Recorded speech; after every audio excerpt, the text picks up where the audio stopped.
have to make the spots you go to work. And that's one of the things about kayak fishing is you know, you can haul out, you can drive somewhere, or, you know, for me, going 3 miles isn't that big of a deal, but you know, it can be a haul, especially if there's some limitations on time for your trip. But you know, it's like you do have to plan your area, and I'll pick an area where I can fish, you know, some really prime spots, and I can go from spot to spot. And one thing that a lot of people don't realize is that it's not that there are no fish here; it's that there are no fish in the exact spot I'm fishing. And if I move myself a quarter of a mile, a half a mile away, and I get on the adjacent structure that they hang on during that stage of the tide, I can find those fish again. And it really does force you to do a better job of fish finding, because those fish are typically not going long distances. There are times when they just clear out of the inshore waters. We had a lot of that this summer, especially once the water temperatures cranked up. But inshore, those fish are moving, you know, shallow, deep. They're moving in and out with the tide. They're moving into the high current, low current zones. And there's so many places that you can find where, you know, you can fish some deep water, and then as the tide comes up, the fish may push up onto a flat or into some shallower area, and you can just follow those fish as they go. So, you know, if you go to that flat and shallow area first, there's no fish there. Mm-hmm. But then you come back in with the tide, and all of a sudden the fish are there. So it's really about just prospecting. And that's also why it helps to have, you know, a friend on the water with you. You know, we'll go 100 yards apart, and we'll cruise along, and we'll side scan, and we'll scope out some areas and take some casts and try some different things. And then once we start finding the fish, it's kind of like you just have to start getting a pattern as to which direction they're headed, because stripers really move a lot. Yeah, they do. And like you said, they're not really moving so much farther away, but they might tuck away to an adjacent structure, whether it's a bottom change, whether it's a drop off. You know, and I think as fishermen, particularly people who are just starting out or don't get there out a lot of times they're fishing spots that they hear about, that they read about, but they're not really taking the time to think about when those fish would be there, what makes sense, how they would orient themselves to the prime feeding habitats. For example, up here we have Joppa Flats. You know, you might hear people say, "Oh, I was killing them on the flats today." Well, for me, there's like 8 different characteristics that qualify as Joppa Flats. You know, are they on the edge? Are they on that little mussel bed by the dike? Are they in the mud and the grass? You know, are they in the mooring field? So, and how do they move on different stages of the tide on those flats alone is just what really is going to help you maximize your time out in the water, the more you understand that. And I couldn't agree with you more there.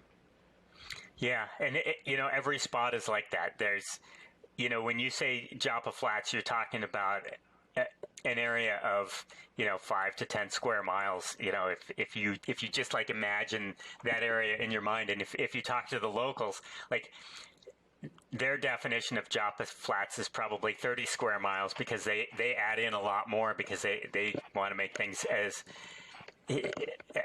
less specific as they can. Yeah. And it's really about being able to just dial into certain areas. And I think side scan has really totally changed the game on stuff like that, because you can see structural elements that you never could before. You know, I run a Hummingbird, and it's like mega imaging just provides you with such great pictures. Just being able to see, like you said, mussel beds, like you can see the difference. You can see exactly where it starts. You can see where it ends. You can see all the different kind of aspects of the structure that you're fishing. And, you know when you're off the fish. Mm-hmm. You know, it's sometimes it's a matter of getting on the fish and then staying with them. The other thing is that stripers are pretty spooky. One thing you really see on the side scan is that stripers don't sit around, especially if you sit on top of them and you cast over them all the time. You know, just one little kayak casting at them, you can see on the side scan, you can see like the fish fanning out away from your boat. And when I fish areas with a lot of boats in it, I tend to fish a little ways away from the boats because I see how they react to the boats. And they're typically, the boats pull right up in them, and those fish will just kind of scoot along. A few will get caught. They'll scoot along and circle around. And they may even be just doing a circle where they just keep going back through the field where the boats are. Yeah. But if you can just kind of break away from them, you can get away from the boats, you can get into a little bit less disturbed water, and maybe hit them on more of their cycle of swimming through the area. It's kind of that old adage that there's 50 fish around and 25 boats, that's 2 fish per boat. But if there's 40 fish around in one boat, there's 40 fish per one boat. That's right. Your chances for really maximizing that bite when they do swing around is really an important part. And I agree with you, especially in a shallow water situation, kind of staying away from the crowd. They'll push towards you at some point. Yep. Yeah, sometimes it's a matter of knowing which direction they're headed down the beach and just getting ahead of them and being willing to just kind of slowly drift and slowly just kind of work your way into them and kind of creep up on them and catch a fish or two, and then spin around and try to do it again. Mm-hmm. And I also noticed that too. Like when I'm trolling bait, we troll a lot of live mackerel up by us or pogies. When we're trolling mackerel, you'll see on our track line. We'll be on a contour line down the beach. You catch a couple of fish in the school. You see the circle happen about twice, and then you keep going about another 50 yards. You see it again. And then another 50 yards, and they're just kind of riding that contour line down the beach a little bit. Yep. I mean, we love our Navionics maps, and it's like once you've kind of figure out which line those fish are on, you can just kind of stick down those lines and just kind of work them, and you see them there for a half hour, and then they all disappear, and then you move 300 yards down the beach, and they're on the approximate same line 100 yards down the beach. So when you're looking at your chart, you mentioned the chart, and I can dork out about this all day. What are you looking for when you're just like you're planning a trip or you're out in the water? What kind of features of your Navionics chart, or do you have the was it the Coastmaster, the Humminbird one? No, I have the Navionics. Yeah, and, they're very similar. They're very similar. I like the sonar charts. They really, they have that detail in there, and you can see the humps and bumps. And I'm really looking for something that's going to push that current up, like that little hump. I'm looking for areas where there's going to be a little bit different water flow.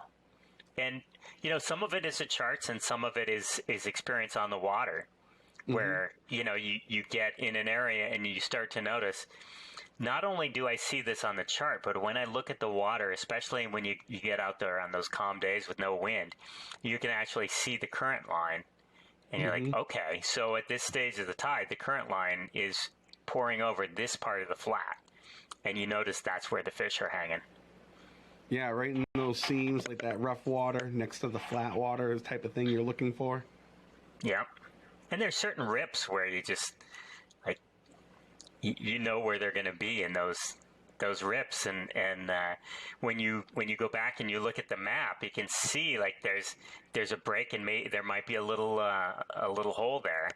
And it might not even be very big. It might just be, like, 3 feet deeper than the surrounding water, but that's creating a little eddy in there, or at least an eddy on the bottom, and those fish are just hanging right on that. So, you got to look for the changes. The channels are pretty easy to spot, and a lot of times it's okay at low tide the fish are backing off to the channels.